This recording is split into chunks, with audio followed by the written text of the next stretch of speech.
Então, muito boa noite a todos os alunos, aos alunos da comunidade de AP10 que estão por aí, ao pessoal do Telegram, ao pessoal do Instagram. O tema da nossa aula de hoje vai ser resposta imune aí na Covid-19. Então, vocês vão me acompanhando por essa tela preta aí com alguns desenhos, né? Uns desenhos, alguns bons, alguns um pouco piores, mas a gente vai ver aí que dá para a gente acompanhar bastante o raciocínio e no final a gente vai ver, vai ter uma visão bem geral da resposta imune como um todo, né? Não só da resposta imune na Covid, mas da resposta imune como um todo, porque aqui a gente tem todos os aspectos ali atuando, tá? Então, eu vou começar dando um exemplo aqui para gente se situar um pouco em relação a como que acontece a resposta imune viral. Então, a gente tem que conhecer alguns termos, né, que meio que atormentam ali no ensino da imunologia. Então, vou dar um exemplo de um vírus qualquer. Vamos pensar num vírus aqui, ó, vou desenhar ele aqui em vermelhinho. Eu vou desenhar ele bem parecido com o SARS-CoV-2, mas a gente não está falando do SARS-CoV-2 ainda não. A gente está falando de um vírus qualquer, né? Pode ser aí um vírus X, um vírus qualquer. Pode ser o da influenza, qualquer vírus, né?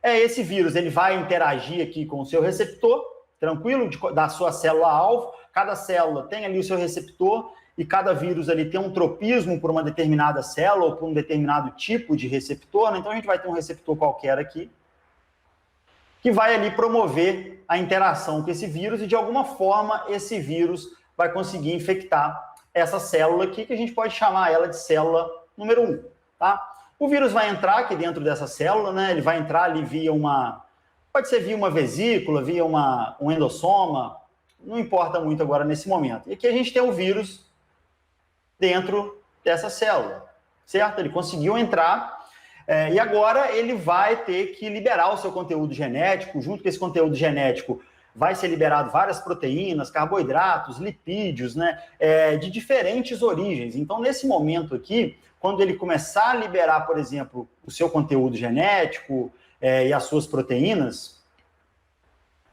tudo isso que a gente tem aqui dentro são moléculas estranhas para o nosso corpo.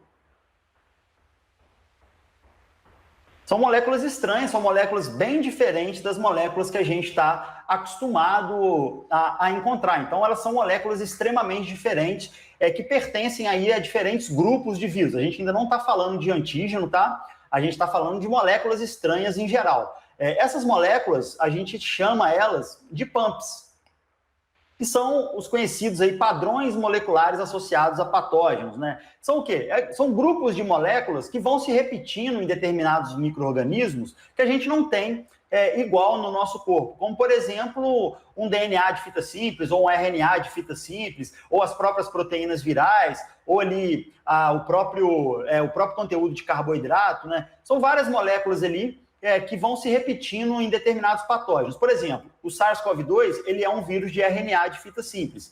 Então, todos os vírus de RNA de fita simples, né, possuem o RNA de fita simples. E acaba que esse RNA de fita simples, ele acaba funcionando como um pump. E o que esse pump tem de tão importante? A gente tem dentro da nossa célula, como é que a gente vai identificar que isso aqui é estranho? A gente tem dentro das nossas células receptores aqui, ó. Vou desenhar uma outra vesículazinha aqui, e a gente pode desenhar um outro receptor aqui, que reconhece esses pumps, né? Não vamos falar tanto deles hoje, mas pode ser um TOL8, um TOL9, são receptores que reconhecem essas moléculas estranhas, tá? Então, essas moléculas estranhas, que são os pumps, vão ser reconhecidos aqui por esses receptores, isso vai gerar uma sinalização ali dentro da célula, na comunicação celular, que pode chegar ali até o núcleo, que vai estimular o que a gente chama, né, da síntese proteica dos chamados interferons do tipo 1, IFN. Isso aqui vai ser importante ali na frente, tá, pessoal? Então, a gente vai ter aqui os interferons aí do tipo 1 sendo produzidos, né? O que esses interferons fazem de tão importante, né? Eles vão sair dessa célula aqui, então a célula 1 não é uma célula imunológica, é uma célula qualquer. Eles vão ser ali secretados por essa célula. E aqui do lado a gente tem a célula 2. A célula 2, ela vai ter um receptor também que vai reconhecer esses interferons do tipo 1. Interferon alfa, interferon beta, né? Ela reconhece esse interferon do tipo 1 isso daqui faz com que ela aumente a sua atividade antiviral. Então, esse é um mecanismo extremamente importante de proteção das nossas células. Repare que a gente não falou de célula imunológica, de nada. Então, vai aumentar a atividade antiviral aqui. Como que aumenta essa atividade antiviral? Ela vai produzir algumas proteases, algumas enzimas ali, ó, que vai interferir no ciclo do vírus. Né? Então, quando esse vírus acabar o seu ciclo de reprodução aqui e ele sair e for infectar uma outra célula, ele vai encontrar um ambiente um pouco mais agressivo, que vai dificultar essa sua reprodução, essa sua proliferação, perdão. Então, aqui embaixo, o que vai acontecer com essa célula aqui? Então, essa célula, né, que estava ali, acabou de ser infectada por vírus, ela, considerando um vírus citolítico ali, um vírus que vai destruir a célula, ela pode sofrer uma lesão, uma ruptura, né? Ela vai se romper ali. A gente vai ter a liberação de vários desses vírus aí que acabaram se proliferando aqui, ó. Então, a gente tem aqui a célula 1 que acabou de morrer, produziu ali vários virions, né, que são as partículas virais, e vai liberar esses virions. Junto com esses virions, o que a célula tem dentro dela? Né? Tudo aquilo que você já estudou praticamente pode funcionar com o que a gente chama de DAMPs, que são moléculas que sinalizam para dano tecidual. Então, quando essa célula sofre uma lesão, junto com o vírus aqui, o que vai sair? Por exemplo, o DNA, conteúdo da própria célula, ATP,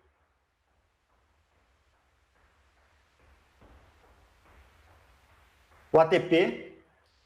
Então, esses são alguns exemplos de elementos que ficam dentro da célula, que não podem ficar do lado de fora da célula. E esses elementos de dano tecidual, eles funcionam como sinalizadores para as nossas células imunológicas. E aqui a gente tem, por exemplo, um macrófago. O macrófago tem o quê? Tem receptores que reconhecem essas moléculas estranhas. Que, na verdade, não são estranhas, são moléculas do nosso próprio corpo, mas que ele nunca encontrou, porque são moléculas que ficam dentro das células. E isso vai ativar, né, aqui o nosso macrófago, e ele vai começar a produzir citocinas pró-inflamatórias. Então é assim que vai começar uma resposta imune. E esse vírus aqui, o que vai acontecer com esse vírus? Ele vai infectar a célula que está do lado. Mas você lembra que essa célula estava com uma atividade antiviral já pronta ali, por causa do próprio interferon que aquela célula que morreu produziu? Então, essas proteínas antivirais vão começar a interferir aqui na proliferação do vírus. Ele vai ter uma certa dificuldade para se proliferar. Isso aqui, um vírus normal, um vírus aí um resfriado comum, por exemplo, que evolui para a cura muito rápido, né? E aí, junto com isso, começa a se juntar algumas células imunológicas aqui, mais macrófago. E aí, se tiver necessidade, a gente aciona a nossa imunidade adaptativa, mas a verdade é que essas células aqui, elas vão dar conta de eliminar essa infecção viral. E aí a gente tem uma infecção que ela vai ser autolimitante. Ela vai provocar um certo grau de lesão tecidual ali, mas ela não vai se agravar muito. Então, a gente tem esses elementos aí importantes. A gente tem esses pumps, que vão funcionar como gatilhos ali para a nossa resposta imunológica. Os dumps, que são as moléculas de dano tecidual, são moléculas de diferentes origens aí que ficam dentro da célula e que vão ativar o nosso sistema imune inato. E, se tiver necessidade, a gente chama ali o adaptativo. Então, é essa sequência de eventos que a gente vai observar hoje. A gente vai entender por que o SARS-CoV-2 ele evolui para as formas mais graves. Na maioria dos casos não acontece isso, mas por que isso acontece? Então, vamos desenhar aqui, né? Vamos conhecer um pouco, né, de como que é a estrutura desse coronavírus, né? Então, se a gente começar a desenhar o coronavírus, a gente pode começar a desenhar ele ali de dentro para fora. Então, o que a gente tem primeiro, né? Já tinha até adiantado para vocês lá. A gente tem o RNA de fita simples. E isso já é uma vantagem muito grande, né? Os vírus de RNA, porque eles não precisam ir para o núcleo, não precisam incorporar o DNA dele ao nosso DNA, né? Ele já chega ali, já libera o RNA e já começa ali a síntese proteica.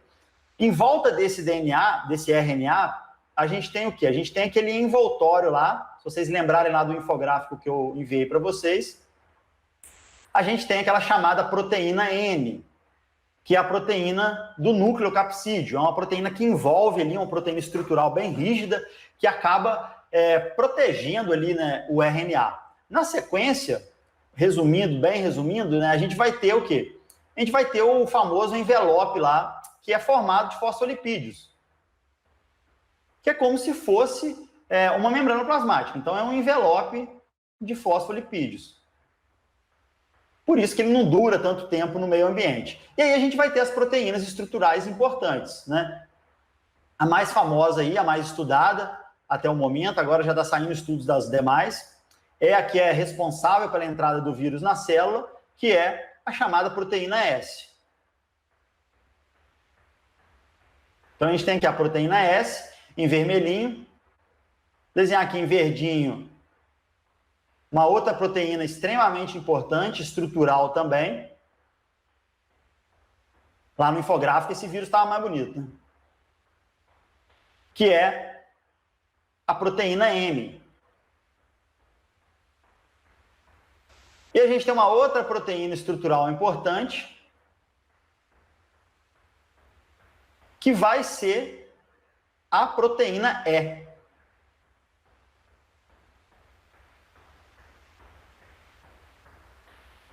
Basicamente é isso que a gente tem das proteínas estruturais ali mais importantes. Então, esse é o cenário que a gente tem aí do vírus do SARS-CoV-2. E aí, o que acontece com esse vírus quando a gente entra em contato? Então, como ele tem um envelope, ele precisa estar envolvido ali, né, por uma gotícula de água, né, para ele não desidratar.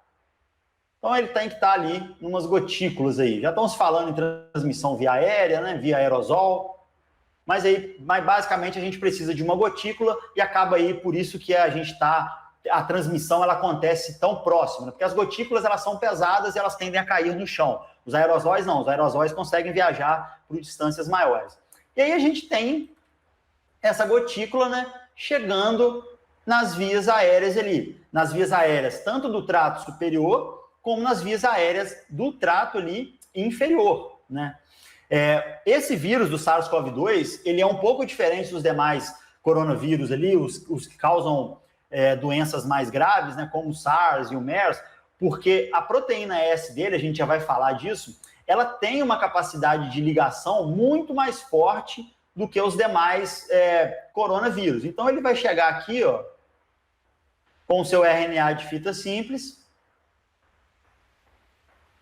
com a sua proteína S. Vamos omitir a outra lá.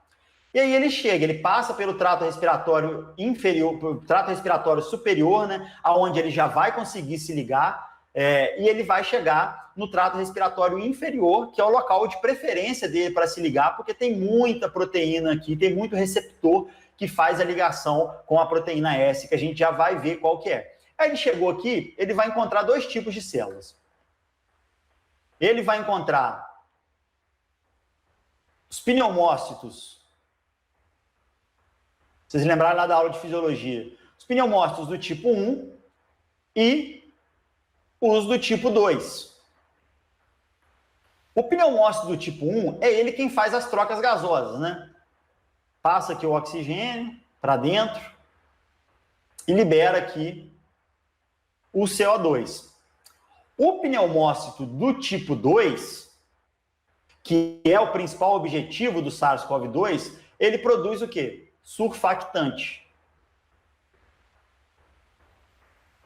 O que esse surfactante serve? Reduzir a tensão superficial dentro do alvéolo. Isso quer dizer o quê? Ele mantém o alvéolo aberto. Então, o surfactante ele é importante para manter o alvéolo aberto. Ele é tão importante para manter o alvéolo aberto que quando esses pneumócitos do tipo 2 surgem lá no período embrionário, quando eles surgem lá no período embrionário, na verdade no período fetal, é a partir desse momento que surge esses pneumócitos do tipo 2 que o feto consegue ter um parto prematuro, porque ele já consegue manter os seus pulmões abertos e ele já vai conseguir respirar sozinho. Então, isso acontece por volta da 27ª, 28ª semana de gravidez. Então, os pneumócitos do tipo 2, eles são extremamente importantes para a gente conseguir manter esse alvéolo aberto, né? E aí, o que acontece? Chegou aqui o SARS-CoV-2, ele vai procurar aquele que tiver uma maior quantidade do seu receptor de ligação, que é o chamado, né, ECA2. Então, ele já veio se ligando lá do trato respiratório superior, desde a boca, passando ali pela faringe, pela laringe, chegando na traqueia, chegou ali nos brônquios, passou pelos bronquíolos, e aí ele chegou nos alvéolos, onde ele vai encontrar os pneumócitos do tipo 2 com uma grande quantidade desse receptor ECA2, tá? E aí, o que vai acontecer quando ele encontrar esse ECA2? Vamos dar um zoom aqui num pneumócito desse, um pouco mais de perto aqui, ó. Aqui a gente tem um pneumócito do tipo 2. Vou colocar o número 2 aqui, só para a gente lembrar. Pneumócito do tipo 2. A gente tem aqui aquele receptor que eu mencionei, a gente já vai entender a função importante dele, ó. Então, a gente tem aqui a ECA2, enzima conversora de angiotensina do tipo 2, em grande quantidade nesses pneumócitos. É fácil de lembrar, né? Pneumócito do tipo 2 e ECA2. Então, aqui a gente tem a ECA2. Próximo a ela, a gente tem uma protease ali, que é a chamada TMPRRS2, é uma protease. Então, o que uma protease faz? Ela vai quebrar proteínas. E aí, o que acontece? E aí chega o SARS-CoV-2, e aí ele encontra um local para se ligar, um local específico. Está lá com o seu RNA, certo? E aí ele encontrou um lugar para se ligar, uma ligação específica. Deixa eu dar um zoom aqui, só para vocês entenderem aquela questão de anticorpos neutralizantes. Então, um anticorpo, para ele ser neutralizante, ele tem que se ligar nessa porção aqui. Isso vai fazer sentido lá na frente, ó. Então, repare que a proteína ela é bem grande, essa proteína S, ó. Repare que fica um monte de espaço aqui livre da proteína. Um anticorpo, para ser neutralizante, para impedir a entrada do vírus na célula, ele tem que se ligar aqui, ó, nessa região que a gente chama de RBD, Receptor Binding Domain, que é o domínio de ligação no receptor. Se o anticorpo se ligar aqui, ó, ele não é neutralizante. Então, quando a gente tem uma proteína muito grande, ela pode ter diferentes antígenos. Se ela se ligar aqui, aí sim é uma proteína neutralizante. Mas tanto esse anticorpo como esse, né, tanto neutralizante como não neutralizante, são importantes também para a resposta imunológica. Mas lá na frente a gente vai ver que a gente não tem tanto desses anticorpos neutralizantes, né? A maior quantidade de anticorpos é não neutralizantes. A gente chega lá. Mas só para a gente entender esse conceito de neutralização. Tem que bloquear aqui, ó, aonde acontece a ligação com o receptor. Acho que eu escrevi o nome da proteína errado aqui. TMPR. É 2 S e um R só, gente. Eu sempre me enrolo aqui. Tá? Mas deu para entender aí. Vamos lá. Então, e aí o que acontece? A gente tem aí o vírus entrando aqui dentro da célula, ele conseguiu se ligar na ECA2, e aí ele conseguiu passar ali pela vesícula. Ele entra via endossômica, tá? Então, é um via endossomo, não tem ligação de lisossomo. Isso é importante, porque é uma das principais críticas ao mecanismo de ação da hidroxicloroquina, que é o mecanismo de ação dela, principalmente via lisossomo. E aqui a gente não tem lisossomo. Então, ele entrou ali via endossômica. E aí, o que vai acontecer? Aqui a gente tem alguns poréns. Lembra lá do início da aula, que eu falei com vocês a questão de ativar os interferons do tipo 1, e aí que entra a importância de algumas características do vírus. Por exemplo, a própria vesícula, ela é formada de uma forma que ela protege o que a gente chama dos pumps aqui, ó. Os pumps, eles ficam aprisionados aqui dentro, ó. os pumps do vírus, né? Que são aqueles padrões moleculares que vão ativar ali a resposta de interferon. Então, a gente tem uma baixa exposição de pumps virais, nesse caso aqui.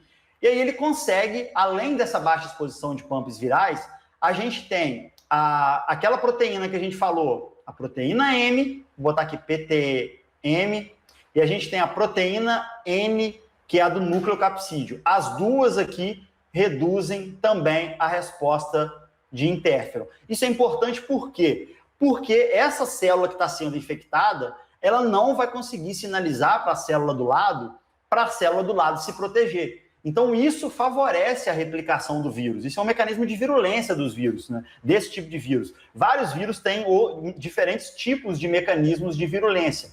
Esse é um dos características aí dos coronavírus, né? Isso vale para SARS, isso vale para MERS. Essas proteínas elas estão começando a ser estudadas agora, mas já estão identificando uma ação bem semelhante, que elas são bem parecidas. Então, a gente tem uma baixa produção de interferon, consequentemente, a gente tem uma baixa atividade antiviral.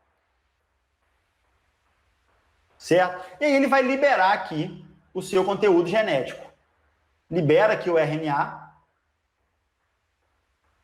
O RNA de finta simples. Liberou lá o RNA. O RNA ele vai começar a sintetizar imediatamente aqui umas proteínas, que são proteínas não estruturais, que a gente chama de NSP, Non-Structural Proteins. Essas proteínas não estruturais, além de sintetizarem novos RNAs, né, para sintetizar aquelas proteínas, elas também têm isso daqui, ó. Potencializam, inibem ali a resposta de interferon. E aí, a gente vai produzir diferentes RNAs mensageiros que vai começar a gerar.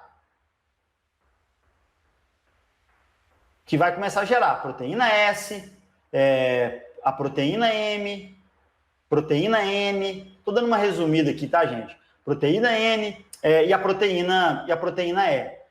Isso daqui vai ser acoplado ali, né, numa transição entre o retículo endoplasmático e o complexo de Golgi. Certo? Vai entrar aqui, isso vai sendo acoplado em vesículas. Vai montando o vírus lá dentro. Forma-se aqui uma vesícula cheia de vírus pronto. Por volta de 10 mil vírions aí por célula. E aí, como a gente está falando de uma vesícula, né, formada aí de fosfolipídios aí também, ela se conecta ali na membrana plasmática. E aí você lembra da proteína E? A proteína E do vírus provoca rupturas na membrana plasmática. Lesão aqui na membrana plasmática. E aí a gente vai ter a lise dessa célula e a gente vai liberar uma grande quantidade de partículas virais. E a célula do lado, a vizinha ali, o pneumócito do tipo 2 que está do lado, ele está sem saber o que está acontecendo, né? Porque a gente tem uma baixa produção daqueles interferons do tipo 1. A gente vai ter que esperar a formação dos interferons do tipo 2, que a gente vai falar um pouquinho mais na frente, né? Pelos linfócitos, para a gente realmente conseguir combater mesmo o vírus. Mas antes, gente, eu queria falar com vocês um outro fator que é muito importante, que é essa enzima aqui, ó, que é a ECA2. Falar rapidamente aqui da ECA2, porque a gente conhece muito da ECA1, né? Então, qual que é a importância da ECA2 aqui nesse contexto? Então, só para a gente relembrar rapidinho, a gente vai ter aqui, ó, o angiotensinogênio.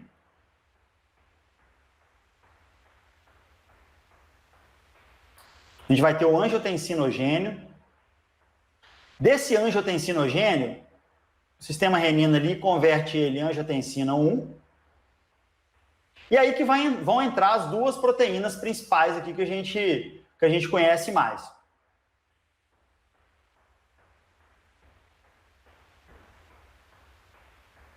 A gente tem a enzima conversora de angiotensina do tipo 1, a ECA1, e do lado de cá a gente tem a ECA2.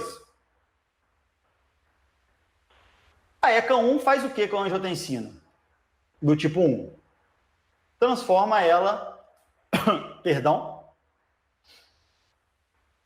em angiotensina 2, que é aquela importante lá na vasoconstrição, mas ela é uma angiotensina também pró-inflamatória.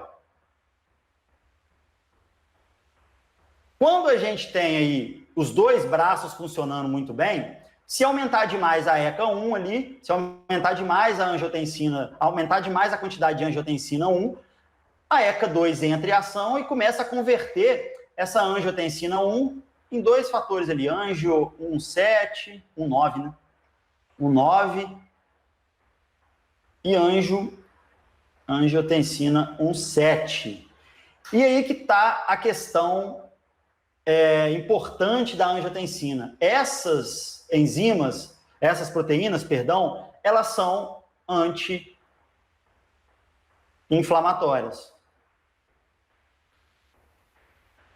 Para contrabalancear com a ECA1. Então, quando a gente tem uma homeostasia, se aumentar demais a quantidade de angiotensina 2, a ECA2 entra em ação, começa a converter a angiotensina para o outro lado. E aí a gente consegue manter isso, o pró-inflamatório, equilibrado com o anti-inflamatório. Agora, imagina nessa situação aqui, que a gente vai começar a perder ECA2. Vai começar a reduzir a quantidade de ECA2. Vai começar o que aqui? Ó? A gente vai perder esse braço aqui. E aí vai começar a aumentar a angiotensina 1, que vai começar a se converter para esse lado aqui, ó. Aumentando a angiotensina 2, e a gente vai perder essa função anti-inflamatória extremamente importante no tecido respiratório. Ela inibe, ó, essa função anti-inflamatória, ela reduz IL-6, a gente vai ver que são citocinas importantes, ela reduz IL-1, ela reduz TNF. Nesse contexto aqui, a gente vai o quê? Aumentar IL-6, IL-1 e TNF. E a gente vai começar a perder esse braço aqui anti-inflamatório. Então, isso é extremamente importante para a patofisiologia aí da doença. A gente já vai entender um pouco mais sobre como isso acontece, tá? Então, vamos dar sequência aqui, tá bom? Antes, vamos abrir aqui para algumas perguntas, antes da gente começar a falar da resposta imune, tá, gente? Propriamente dita. Então, a gente vai começar a falar da resposta imune. Já desenhei um alvéolo pronto aqui para começar uma resposta imune primeiramente protetora. O professor Douglas me mandou uma pergunta aqui, de Arthur Fioroto. A subunidade 2, como exatamente a subunidade 2 da proteína S atua na fusão entre a membrana do SARS-CoV-2 e da célula ou do endossomo. Então, Arthur, acontece da seguinte forma, quando a gente tem ali a fusão, né, da proteína S, naquele desenho lá, quando a gente tem a fusão aqui, ó, da proteína S com a ECA2, a protease que está do lado, né, ela vai quebrar a proteína S em S1 e em S2. A S1 ela vai servir ali para ancoragem, para manter o vírus ancorado na célula. E a S2 vai mandar uma sinalização para dentro da célula, né, uma sinalização via aqui o receptor de ECA2, que vai começar a atrair aquelas clatrinas para regiões e outras proteínas responsáveis pela formação de endossomos, né? A gente tem uma alteração do citoesqueleto naquela região e a gente tem a ação das clatrinas 1, se eu não me engano. E aí essas clatrinas 1, elas começam a meio que puxar a membrana plasmática, invaginar a membrana plasmática para dentro aqui da célula, né? Nessa região aqui. A gente tem a ação das clatrinas aqui, ó, uma sinalização ali via citoesqueleto, e aí começa a invaginar essas proteínas para dentro ali da célula, e aí ela consegue puxar para dentro aqui o vírus, o ECA2, tudo que estava lá. Então é dessa forma que acontece ali. É um mecanismo um pouco mais complexo que isso, mas é uma via de sinalização lá, principalmente via clatrina. Tranquilo? Então vamos continuar aqui. Mais alguma dúvida, gente? Deixa eu ver se o professor Douglas vai me mandar aqui mais alguma dúvida.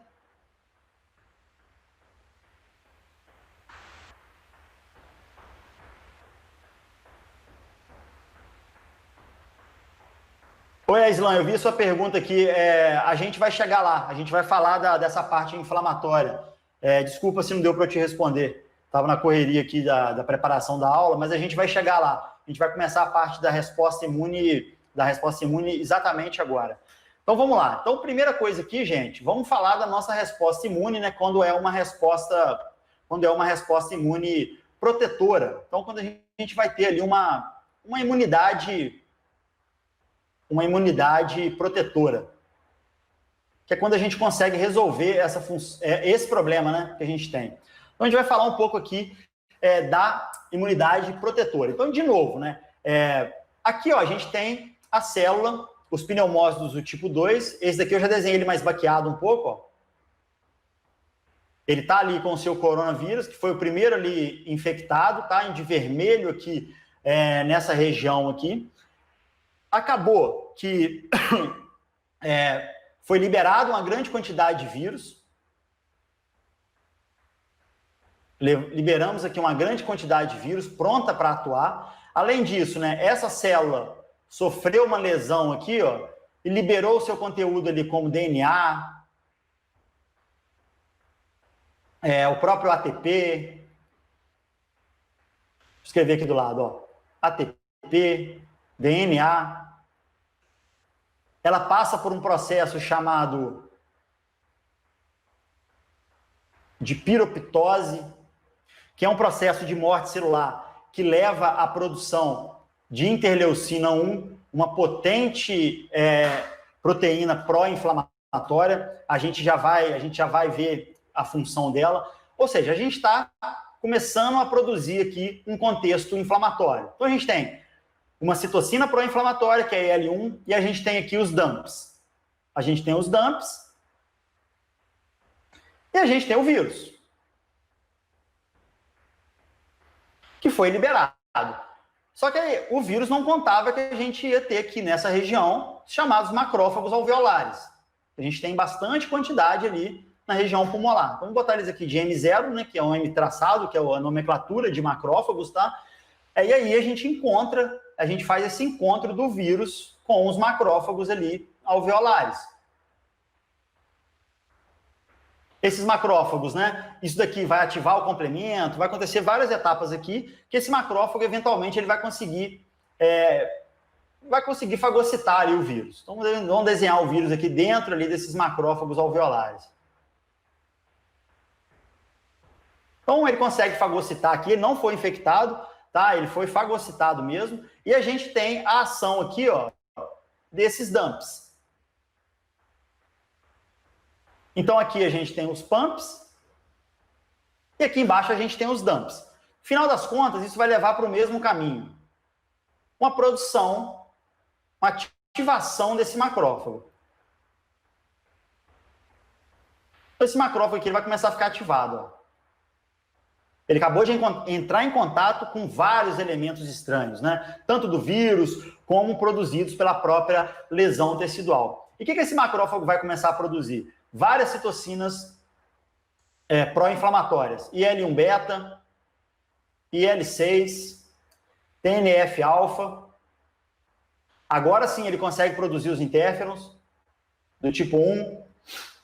E ele vai começar a produzir várias quimiocinas, que são aquelas proteínas que atraem outras células. Por exemplo, vou dar só um nome em uma aqui para a gente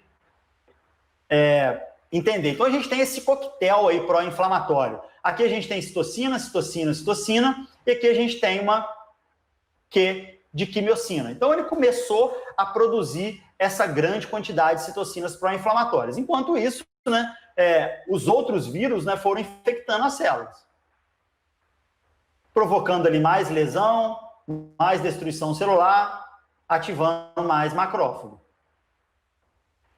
E aí uma coisa que eu falo sempre com os alunos da comunidade, para a gente entender o que está acontecendo no pulmão, é só a gente entender como que acontece um processo inflamatório fora do pulmão. Imagina o que acontece com o seu dedo quando você tem um corte, ou quando ele infecciona mesmo, né? A gente tem essas citocinas aqui, ó, sendo produzidas em maciça quantidade,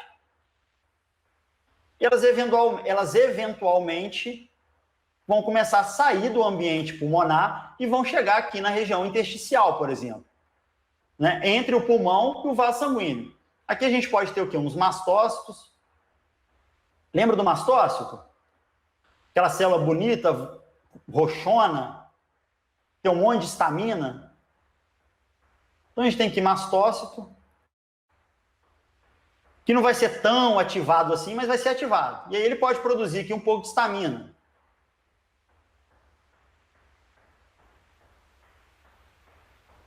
Então, ó, a gente começou no alvéolo, a gente passou para a parte intersticial e a gente chegou na região dos vasos sanguíneos, na região endotelial. Aqui a gente tem um endotélio, né, vascular. Chegou aqui no endotélio vascular. O que essa estamina vai fazer aqui com essa região? A gente vai ter uma vasodilatação e um aumento de permeabilidade, né? Então a gente vai ter vasodilatação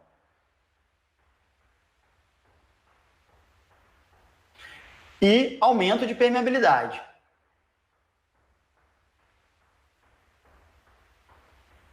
Já desenhei elas até as células aqui um pouco mais espaçadas. E as citocinas vão fazer o quê? Elas vão ativar o endotélio. Ele vai começar a expressar aqui, ó, o que a gente chama de selectinas.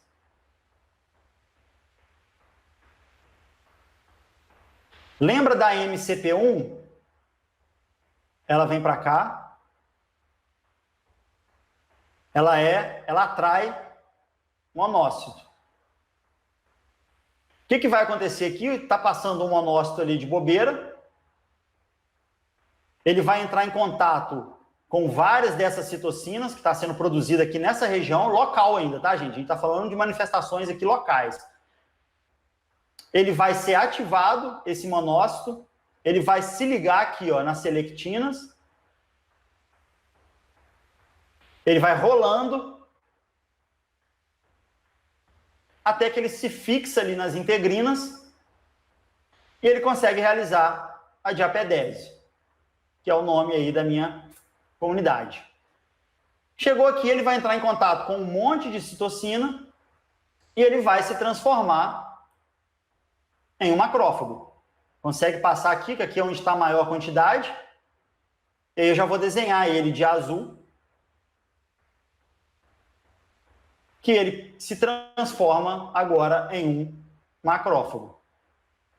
E aí ele vai fazer a mesma coisa que o macrófago faz. Ele vai começar a fagocitar esses vírus, ele vai começar a produzir mais citocina pró-inflamatória, que vai começar a atrair mais monócito para aquela região, que vão se transformando cada vez mais em macrófagos, né? Isso tudo aí, num primeiro momento. Como a gente está falando de um vírus, né? Que ele tem aquela capacidade de enganar a resposta imune no início, ele vai conseguir infectar assim, uma boa quantidade de células, né? A gente vai ter o SARS aqui, CoV-2, uma boa quantidade de células, né? E ele vai começar a romper essas células. Então, por isso que por volta do 5º e do 7º dia, é o momento ideal para o diagnóstico molecular, porque é quando está saindo uma grande quantidade de SARS-CoV-2 das células. Eles estão terminando o ciclo de replicação deles e eles estão aqui em grande concentração no alvéolo. Por isso que o lavado broncoalveolar, ele é a melhor amostra, porque é onde tem uma grande quantidade ali, uma grande quantidade mesmo de vírus, né? Na região da cavidade da boca, na região da cavidade nasal, a gente tem uma quantidade menor e aí a chance de falso negativo é muito maior. Eventualmente, o que vai acontecer? Essa infecção ela não vai se resolvendo, né? Mesmo que não seja sintomático, mesmo que não seja muito sintomático, né? É um vírus novo, enfim. O que vai acontecer é que a gente vai ter que acionar a nossa resposta imune adaptativa. Então, vou desenhar aqui do lado de fora, só para a gente entender o que está acontecendo. Então, a gente tem aqui, ó, vou desenhar um pouco maior, que vão ser as células dendríticas. Poderia ser o macrófago também, porque ele faz a mesma função.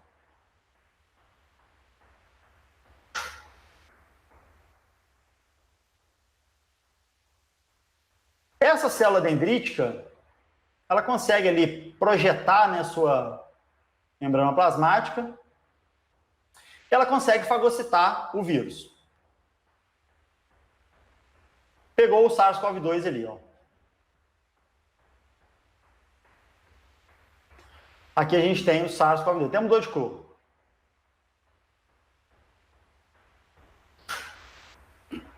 fagocitou esse SARS-CoV-2 e o pau quebrando lá no alvéolo.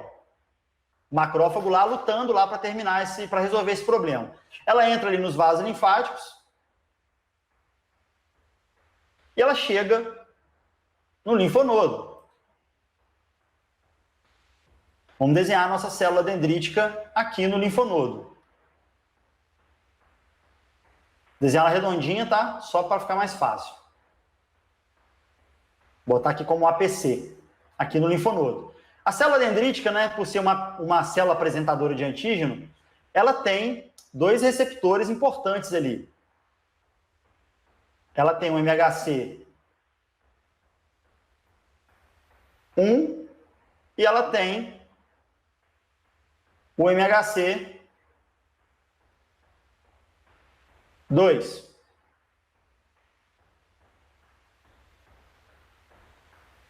Lá dentro do linfonodo, ela vai procurar pelos linfócitos T. CD4, no caso aqui o CD8, e o CD4.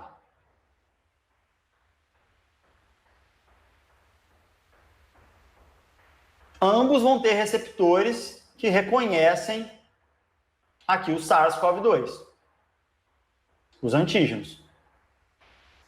Essa célula dendrítica está vindo de um contexto inflamatório, então ela está produzindo um monte de citocina, e a gente vai conseguir ativar essas células. O que acontece com o linfócito T CD4?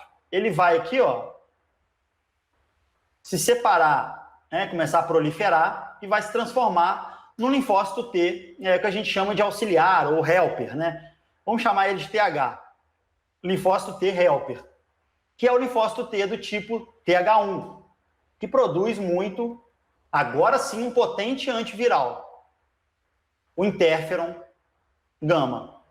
E vai produzir também células de memória, que vão ficar guardadas no linfonodo, vão circular pela circulação, mas são células de memória que são específicas para o SARS-CoV-2. Então a gente tem aqui linfócito TH1, interferon gama, aqui produtor de interferon gama. Essa célula ela vai imediatamente para o local da infecção. E o linfócito TCD8, o que acontece com ele? Ele se transforma no linfócito TCD8 citotóxico e também no linfócito TCD8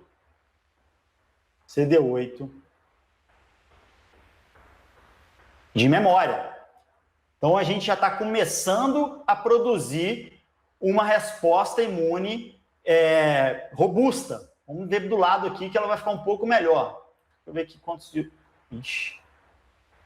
Acho que não vai caber ele não, peraí. Então, a gente está começando a produzir uma resposta imune bem robusta. O que acontece aqui agora, gente? O citotóxico volta lá para o pulmão e ele tem a capacidade de identificar células infectadas por vírus via MHC, aqui, ó, expressando proteínas virais, ó.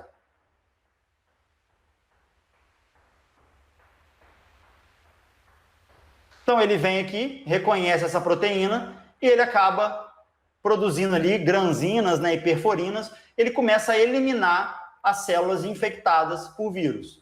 Essa, acredita-se até agora, pelos dados que a gente tem, que é a nossa resposta mais importante. Então, o linfócito T citotóxico é ele aqui, ó. Então, agora fica confuso, mas é uma bagunça, né? Eliminando células ali infectadas por vírus. A gente pode ir apagando elas aqui, ó, que elas vão... Isso vai causando o quê? Apoptose nessas células. O resto de corpo apoptótico ali vai sendo fagocitado pelos macrófagos e a gente vai meio que limpando ali o pulmão.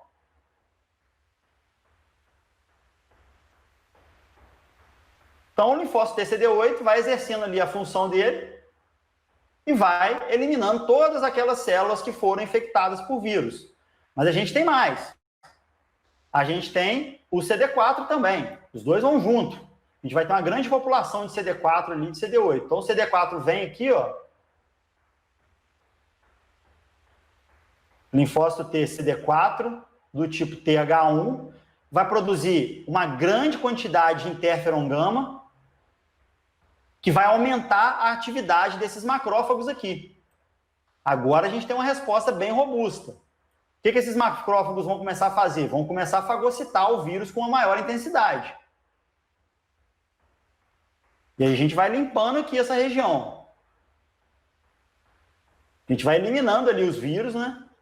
E a gente vai conseguindo eliminar as células infectadas por vírus. Junto com isso, vou desenhar um outro pedacinho do linfonodo aqui, ó.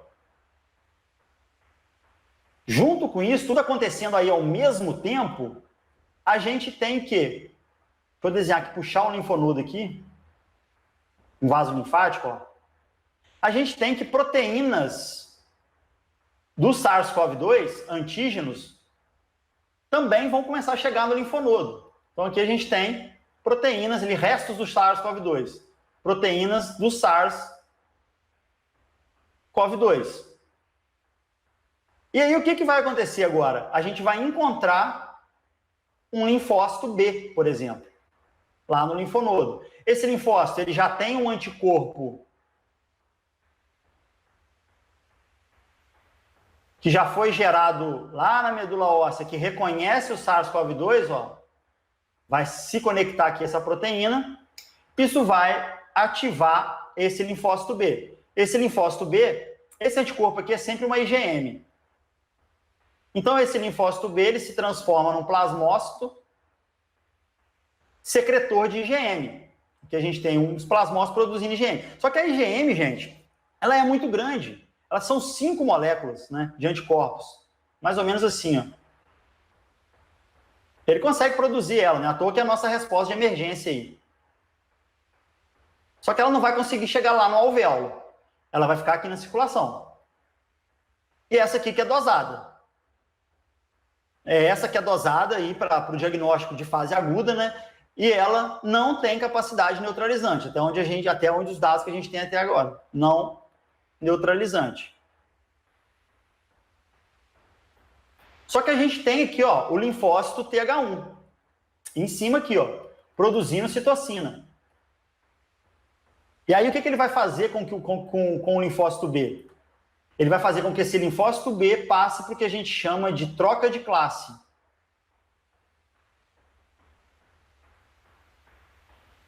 Ao invés de continuar produzindo IgM, ele vai produzir agora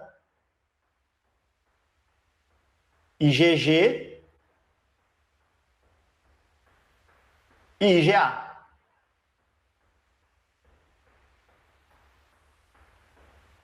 A IgA, né? Secretada, mas assim, né? Certo?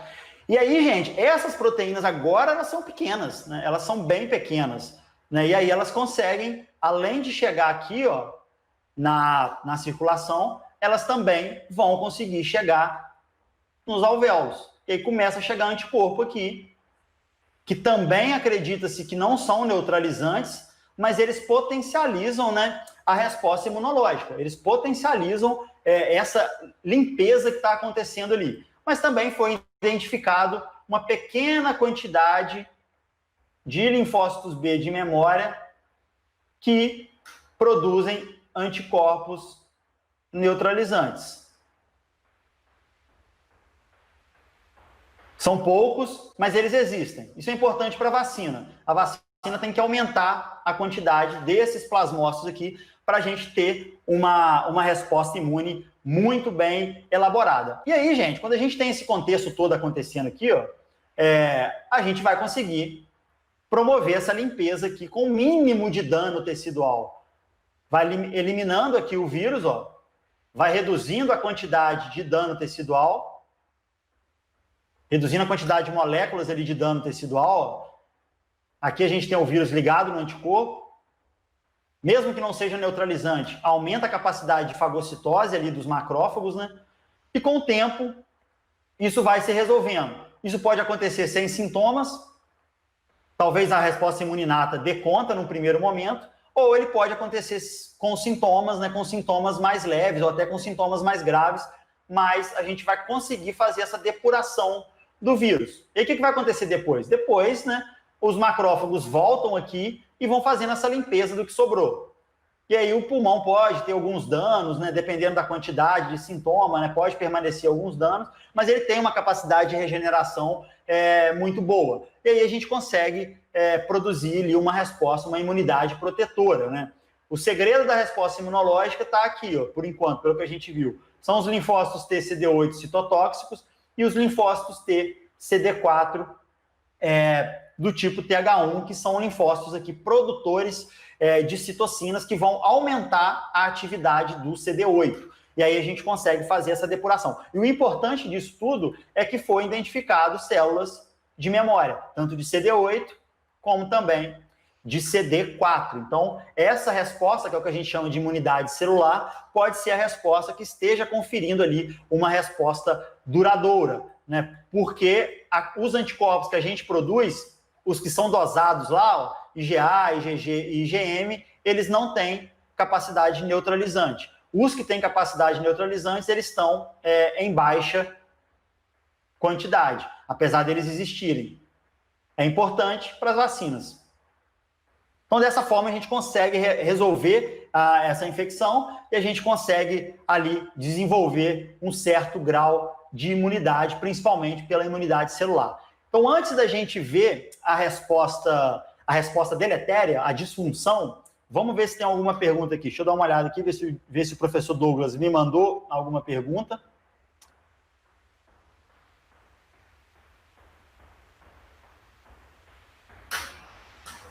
Deise Carvalho fez uma ótima pergunta. Perguntou se os macrófagos não são infectados pelos vírus. Eles também não têm ECA2 na membrana. Deise, até o momento, pelo que eu vi infecção de linfócito, mas eu não vi infecção de macrófago. Então, eu não sei se saiu alguma coisa ali. O professor Douglas ele pode até completar no final. Eu vi infecção de... Na verdade, infecção não. Na verdade, invasão de linfócito, né? De macrófago também. Invasão, mas diferente dos pneumócitos do tipo 2, aparentemente o vírus não consegue se proliferar dentro das células imunológicas, né? Dentro de macrófago e nem dentro dos linfócitos, mas eles conseguem sim entrar via ECA2, mas pelo ambiente lá intracelular, aparentemente eles não conseguem proliferar e eles acabam sendo eliminados, mas eles conseguem sim, Deise. O Arthur perguntou a respeito se existe algum tipo de imunidade cruzada a partir de outro vírus da família aí dos coronavírus. Aparentemente, sim, foi identificado aí em uma porcentagem, num estudo aí populacional com bastante pessoas até, né, em torno de 2.000 ou 6.000 pessoas, se eu não me engano, que aparentemente 30% da população tem uma certa imunidade cruzada. O que é imunidade cruzada, gente? Os coronavírus, eles provocam muito resfriado. Eles têm a capacidade ali de provocar resfriado, outros tipos de coronavírus. E aí a gente pode gerar anticorpos para o resfriado, contra esse vírus que causa o resfriado, e como os vírus são muito, muito parecidos, pode ser que esses anticorpos gerados aí para o resfriado e as próprias células de memória para combater o resfriado estejam atuando aí nesse efeito protetor. Isso daí poderia explicar muito dos pacientes assintomáticos, isso poderia explicar muito por que as crianças não têm tantas manifestações, né? A criança tem uma grande quantidade de vírus, foi até uma pergunta que apareceu hoje, tem uma circulação intensa de vírus, né? De diferentes tipos de vírus, então existe uma certa competição ali por entrada dentro das células, né? Ela está com um timo já em constante expansão, então esses seriam alguns fatores. A imunidade cruzada também. Uma outra pergunta aqui de Bia, se existe diferença entre os linfócitos TCD4 de memória para os linfócitos TCD8 de memória. Existe sim, existe a diferença que eles são, um é produtor de citocinas, que é o nosso general, que comanda toda a resposta imunológica, né, que é o linfócito TCD4, e o linfócito TCD8 é o linfócito citotóxico, que ele produz citocina também, mas a principal função dele é provocar apoptose em células já infectadas por vírus. Então, eles têm diferenças funcionais sim, mas eles são específicos ali para os mesmos antígenos, né, que são os antígenos ali da SARS-CoV-2. Cícero perguntou qual que é a diferença entre os linfócitos CD4 do tipo TH1 e do tipo TH2. O tipo de citocinas que eles produzem. O linfócito do tipo TH1 é mais envolvido numa resposta antiviral, produção de interferon gama, principalmente L1, né, e L12, respostas envolvidas na proteção contra vírus, né? E os linfócitos do tipo TH2, eles são envolvidos na proteção contra eumintos, né, contra parasitas intestinais, tem uma importância nas alergias, e eles produzem citocinas diferentes. O TH2 produz principalmente IL-4, IL-5, IL-13, são citocinas que acabam atraindo mais eosinófilo, que tem uma ação maior em mastócito, em basófilo, né? O linfócito do tipo TH1, ele tem uma ação mais em macrófago, uma ação no próprio linfócito TCD8, né? Voltado mais ali para atividade mesmo antiviral. O Cícero perguntou também se os anticorpos da classe IgG conferem imunidade permanente contra o SARS-CoV-2 e se há possibilidade de reinfecção. Então, foi isso daqui que eu falei aqui embaixo, né, Cícero? A maior quantidade da IgG, essa que é dosada, essa que a gente tem na circulação, que está sendo dosada para o diagnóstico, ela não tem capacidade neutralizante. Ela não possui capacidade neutralizante, ou seja, ela não impede o vírus de entrar dentro da célula, mas ela fornece um certo efeito protetor, porque ela provoca uma opsonização, que é revestir o vírus ali pelo anticorpo, e isso aumenta a capacidade do macrófago de fagocitá-lo, mas a gente tem uma baixa quantidade de linfócitos neutralizantes, né? De IgG com anticorpos ali que tem a capacidade de neutralizar o vírus, né? O que não se sabe ainda é se essa quantidade aqui, que é baixa quantidade, se ela é suficiente. E se num segundo contato, que foi sua pergunta de reinfecção, se essa quantidade não aumenta, né? Tudo indica que sim. Pode ser que essa quantidade aqui neutralizante, quando a gente tem um segundo contato, ela aumenta rapidamente, porque a segunda resposta ela é muito melhor, e aí a gente consegue prevenir uma reinfecção. Mas não podemos esquecer que a nossa resposta imune não depende só dos anticorpos. A gente tem linfócito TCD8 e a gente tem linfócito TCD4. E esses sim podem estar conferindo ali um efeito protetor muito bom. Se tem reinfecção ou não, ainda falta definir. Tem gente que acredita que tem essa reinfecção, só que ela é tão branda, bem semelhante a um resfriado, que ela está passando imperceptível, né? Mas ainda não foi documentado nenhum caso de reinfecção. A não ser os casos de pessoas que não produziram nenhum tipo de resposta imune, não produziram nenhum tipo de anticorpo, nenhum tipo de linfócito T. Essas pessoas, sim, elas podem ser susceptíveis a novas infecções. A Tânia perguntou se pessoas que têm contato com o vírus e não contaminam. É essa questão da imunidade cruzada, né? Mas a gente tem outros fatores também, tá, Tânia? Pode ser a quantidade de vírus, né? Às vezes é falha no próprio teste, às vezes ela se contaminou, mas o teste deu negativo. Pode ser uma imunidade cruzada, pode ser variações genéticas ali na ECA2, que pode ser que a ligação do vírus na ECA2 não esteja acontecendo de uma forma correta, não esteja ativando as vias de endocitose. Então, são vários fatores aí que a gente vai ter que esperar um tempo para conseguir, né, sanar todas essas dúvidas, né? Como os vírus são eliminados do corpo depois do paciente ter se curado da infecção? Eles são eliminados via aqui os anticorpos e via os linfócitos TCD4 e CD8, que vão aumentar ali a atividade de macrófago, né? O próprio linfócito TCD8 provoca a destruição das células infectadas por vírus, né? Então, dessa forma que eles são eliminados. O processo de eliminação pelo linfócito TCD8 é um processo de apoptose. E a apoptose, quando ela é ativada, ela está destruindo tudo. Citoesqueleto, DNA, RNA, e ela destrói o núcleo da nossa célula e ela destrói o conteúdo do vírus também, né? Ela é bem democrática. E aí aí destrói a célula como um todo e destrói o vírus junto. Então, é dessa forma que ele é eliminado. Através da fagocitose também, ele consegue se processar o vírus. O IgG confere proteção caso a pessoa esteja com IgM na fase ativa ainda. Taislane perguntou. Não tem, isso é independente, tá, Taislane? Se tiver produção de IgG e de IgM ao mesmo tempo, né? A questão desses anticorpos é que eles não têm capacidade neutralizante, principalmente os que já foram dosados aí, os que foram identificados. A gente tem uma baixa quantidade de anticorpos neutralizantes. A gente tem mais anticorpos não neutralizantes, que são pessoas aí que têm são anticorpos não neutralizantes que não têm a capacidade de impedir a entrada do vírus, mas são importantes ali para a resposta imune.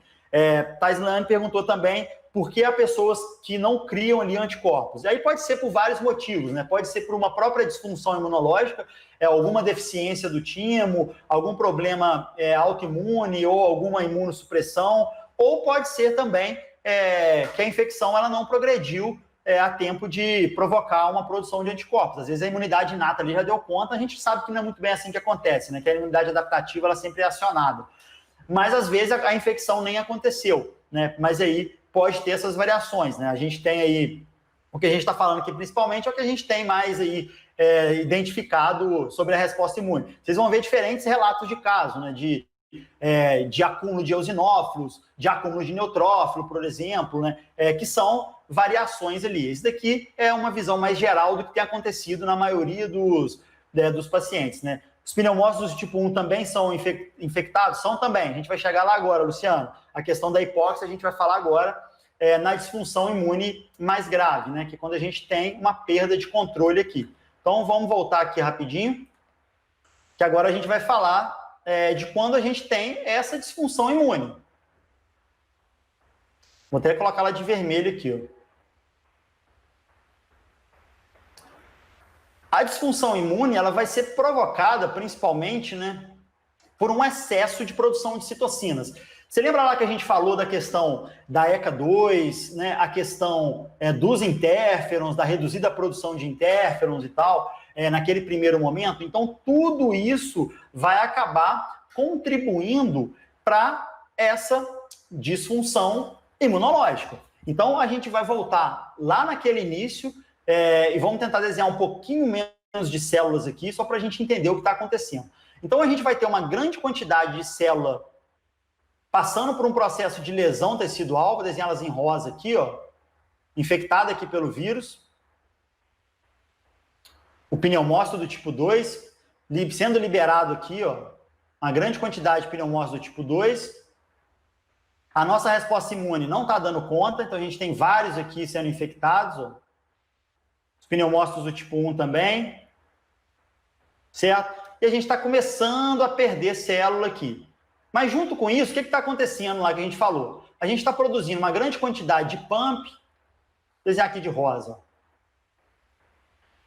A gente está produzindo vários padrões ali de patógenos, pumps, dumps, tudo isso, certo? E aí, vamos desenhar aqui o macrófago, que vai ser o primeiro lá que vai encontrar. Aqui a gente tem o macrófago, M0. Entrou em contato com essas proteínas. O que aconteceu aqui com esse macrófago? Ele se ativou. Ele começou a produzir muitas daquelas citocinas, interleucina 1, interleucina 6, TNF-alfa, as quimiocinas, MCP1, tudo aquilo, né? Então, aquilo foi começando a chegar aqui, ó, nos vasos sanguíneos. Lembra que a gente perdeu um importante braço anti-inflamatório, que é a ECA2, por conta da infecção do vírus? Vai começar a aglomerar, principalmente monócito aqui na região, ó, por conta dessa sinalização aqui, os monócitos. Eles vão começar a passar para cá.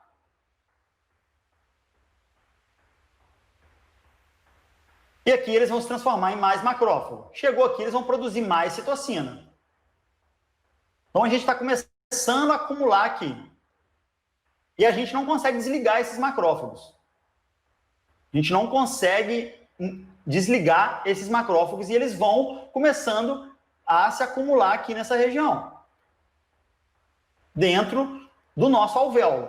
E lembra que a gente está perdendo o quê? Surfactante. A gente está perdendo célula que produz surfactante, que são os pneumócitos do tipo 2.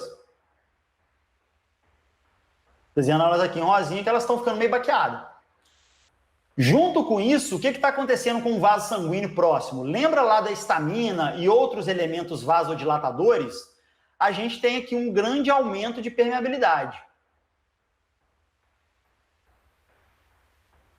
Um grande aumento de permeabilidade vascular. E aí o que acontece quando a gente tem um grande aumento de permeabilidade vascular, por exemplo, numa lesão de pele, né? Uma lesão na mão qualquer. a primeira coisa que acontece é inchaço, né? Fica vermelho e inchado. Por quê? Por causa da vasodilatação e do aumento de permeabilidade. Tem produção de prostaglandina, leucotrieno, tudo isso vai contribuir. Bradicinina. E aí começa a sair aqui, ó, líquido. Certo? A gente começa a passar por um processo de edema, no caso, intersticial. Só que isso daqui é um exudato. O exudato, ele começa a levar proteínas. Por quê? Aquelas citocinas, essas citocinas aqui, elas vão começar a cair na circulação sanguínea e elas vão chegar, por exemplo, lá no fígado. Nossa, que fígado feio. As próprias citocinas, ó, IL-1, IL-6, TNF, vão chegar lá no fígado. E vai acontecer o quê? O fígado vai começar a mandar as proteínas de fase aguda. Principalmente ali PCR, proteína C reativa, ferritina, fibrinogênio.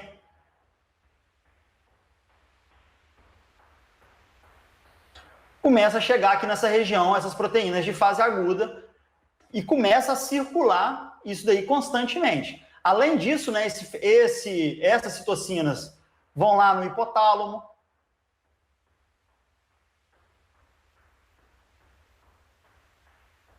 e as próprias prostaglandinas, né, e vão aumentar a temperatura corporal, elas vão no coração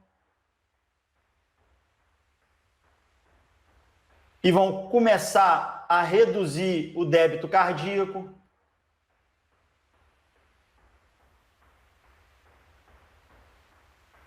Tudo isso acontecendo sistemicamente. Então a gente vai começar um acúmulo de proteínas e as proteínas elas vão começar a se acumular aqui nessa região intersticial. Tá claro demais, espera aí. Vai começar junto, a gente tem um aumento de permeabilidade, muitas proteínas vão saindo e vai começar a se acumular proteínas aqui, formando esse exudato nessa região aqui. E aí, o que vai acontecer com o oxigênio, né? Vai chegar na hemácia ali, ó.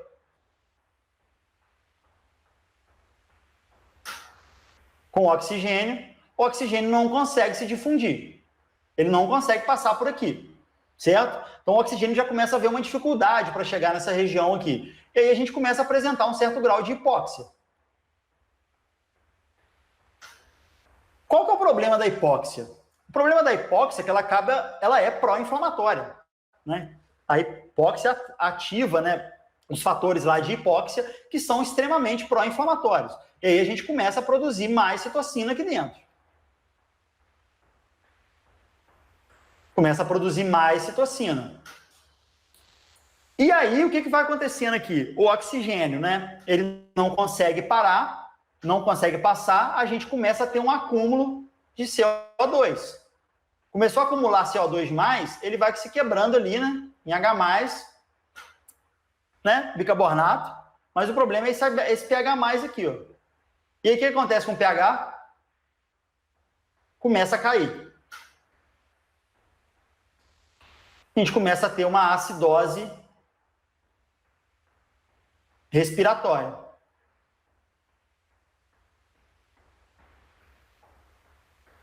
Você já vai estar tendo uma dificuldade de respirar, porque você vai ter um grande acúmulo de célula aqui dentro, e aí começa a vir célula de todo tipo, inclusive neutrófilo já começa a chegar também. Vai começar a acumular linfócito, macrófago, neutrófilo vai começar a chegar, e a gente vai ter esse grande acúmulo de célula aqui, esse edema, eventualmente, vai passar para dentro, começando a provocar um edema alveolar. o que vai aumentar cada vez mais a hipóxia. O nosso corpo, né, tem aquela continha lá que é sobre ventilação, sobre perfusão, né? Isso aqui tem que ficar estável em torno de 0,8. E o que acontece aqui? Se diminui a ventilação no alvéolo, a perfusão ela tem que acompanhar. E aí a perfusão começa a cair também. O coração desvia o sangue daqui, o sangue para de passar por aqui. E aí, eventualmente, o que vai acontecer com esse alvéolo? Ele vai entrar em colapso.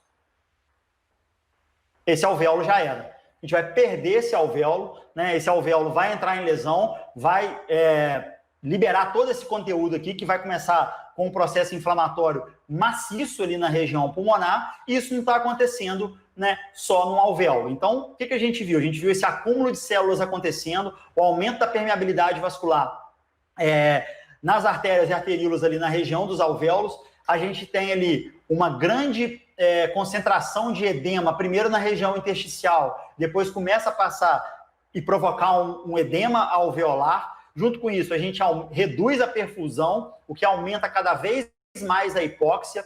Aumentando cada vez mais essa hipóxia, a gente aumenta ainda mais a lesão tecidual, e aumentando ainda mais essa lesão tecidual, a gente aumenta ainda mais o processo inflamatório. Eventualmente, aí, como a gente já ativou os nossos centros respiratórios, a gente está com dificuldade para respirar, né? Mesmo o nosso centro respiratório mandando a gente respirar mais rápido, né? Para liberar esse CO2 e tentar regular esse pH. O que acontece? Com esse aumento de contração aí, esse alvéolo, ele vem a se romper. E aí ele vem, se rompe, e a gente tem ali o colapso alveolar. E aí já era, né? E aí a gente perde esse alvéolo, infelizmente, e vai perdendo alvéolos aos poucos.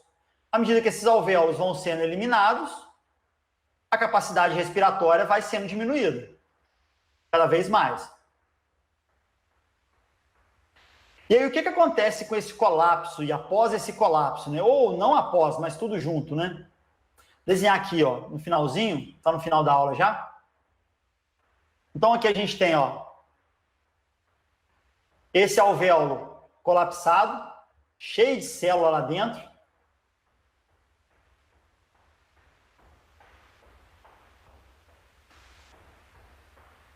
Colapso alveolar.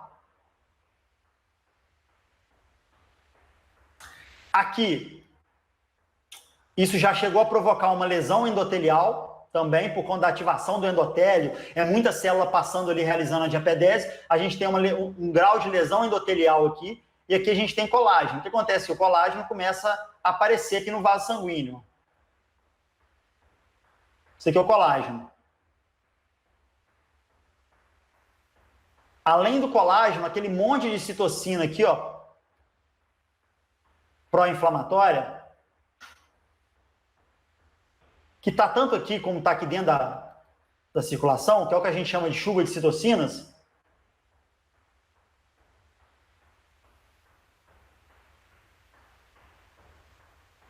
vai fazer o quê?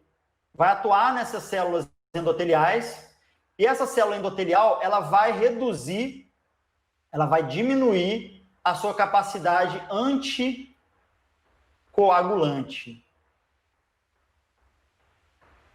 As células endoteliais, gente, que revestem os nossos vasos sanguíneos, elas têm vários mecanismos ali para deixar o nosso sangue fluido. Produção de prostaciclina, produção de óxido nítrico, né? Tem trombomodulina, a gente tem a própria heparansulfato, que é a heparina, que ativa a antitrombina. Isso tudo para deixar o nosso sangue fluido. Quando a gente tem um processo inflamatório, isso inverte. Ela sai de um perfil anticoagulante e passa para um perfil pró-coagulante. O que acontece com ela? Ela começa a expressar, por exemplo, ó, o que a gente chama de FT, né, que é o fator tecidual. Então, se a gente tem colágeno aqui sendo exposto, a gente tem FT nessa região, ó, colágeno aqui, e a gente tem fator tecidual, o que vai acontecer com as plaquetas quando estiverem passando para cá? As plaquetas vão começar a grudar aqui, ó. as plaquetas vão se aderindo e se aglomerando. O fator tecidual ajuda a ativar a via extrínseca da coagulação e a gente começa a formar o quê? Fibrina. Coágulos de fibrina. Com plaquetas agregadas ali. Isso não acontece só nessa região, isso vai acontecendo por toda aquela região ali, vai dificultar ainda mais a perfusão, vai aumentar ainda mais a hipóxia. E como a gente tem essas citocinas circulando pelo corpo todo e ativando o endotélio em vários locais, a gente vai ter o que a gente chama de coagulação intravascular disseminada. Eventualmente, na tentativa do vaso sanguíneo, né, de manter essa circulação, essas plaquetas elas podem se romper, esses coágulos, né, perdão, e aí a gente tem os casos de embolia pulmonar. Aí a gente tem um agregado plaquetário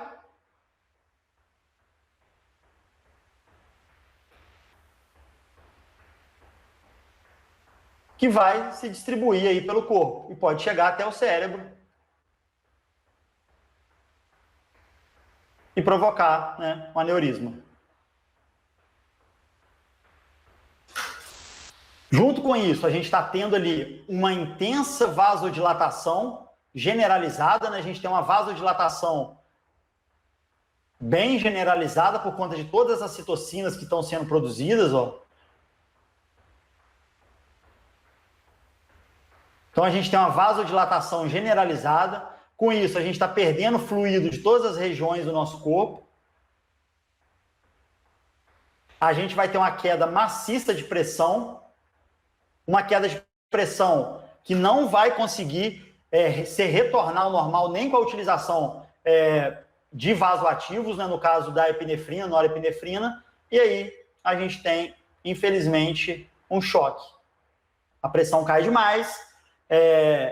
A gente tem uma perda de perfusão, uma reduzida perfusão, não só no pulmão mais, mas a gente tem uma reduzida perfusão renal, uma reduzida perfusão hepática, uma reduzida perfusão no cérebro. E aí a gente tem uma disfunção de múltiplos órgãos, né? E aí é muito difícil retornar desse momento. Repare que a gente nem está falando de vírus mais, né? O vírus causou essa bagunça toda, é mais ou menos o que acontece na sepse bacteriana. O vírus causou essa bagunça toda. Provavelmente, nesse meio caminho aí, nessa confusão, ele até foi já eliminado, mas a resposta inflamatória persiste, sem a gente conseguir regular. Então, a partir do momento que começa essa chuva de citocinas, essas manifestações generalizadas, essas manifestações sistêmicas, é o momento aí que a gente tem uma certa dificuldade para trazer esse paciente de volta, porque as manifestações vão ser em diferentes órgãos, né? A dosagem de dedímero, que é tão falada, o dedímero, ele aparece por quê? Quando a gente tem fibrina aqui, ó, quando a gente tem formação de fibrina, na cascata da coagulação, a gente começa no final, para a gente romper esse coágulo, a gente tem a produção de várias proteases que vai rompendo aqui a fibrina, para a gente liberar aí esse coágulo, né, como se fosse uma coagulação normal. Esse resto de fibrina é o dedímero. Então, na comunidade, a gente teve uma aula muito boa sobre coagulação. Então, toda vez que a gente tem um aumento de dedímero, indiretamente está indicando que a gente tem uma grande formação de fibrina, que a gente está tendo aí essa coagulação intravascular disseminada. E o interessante dessa coagulação intravascular disseminada é porque, apesar da gente ter uma grande quantidade de agregação plaquetária, a gente tem um consumo dos fatores da coagulação. Então, o paciente ele fica meio que numa sinuca de bico, porque ele tem uma grande quantidade de coagulação acontecendo, mas ele ainda assim é susceptível a hemorragias, porque ele não tem mais fator da coagulação. E aí você tem que tratar com heparina, que aumenta ainda mais a chance de hemorragia. Então, é um desafio terapêutico muito grande esses casos de sepse seja a bacteriana, seja a viral. Os caminhos são bem, os desfechos, na verdade, são muito parecidos. Gente, espero que vocês tenham gostado, adorei essa aula, acho que foi uma aula bem completa, que a gente começou lá desde o início, né? Viemos até o final aqui, até no estado de choque séptico.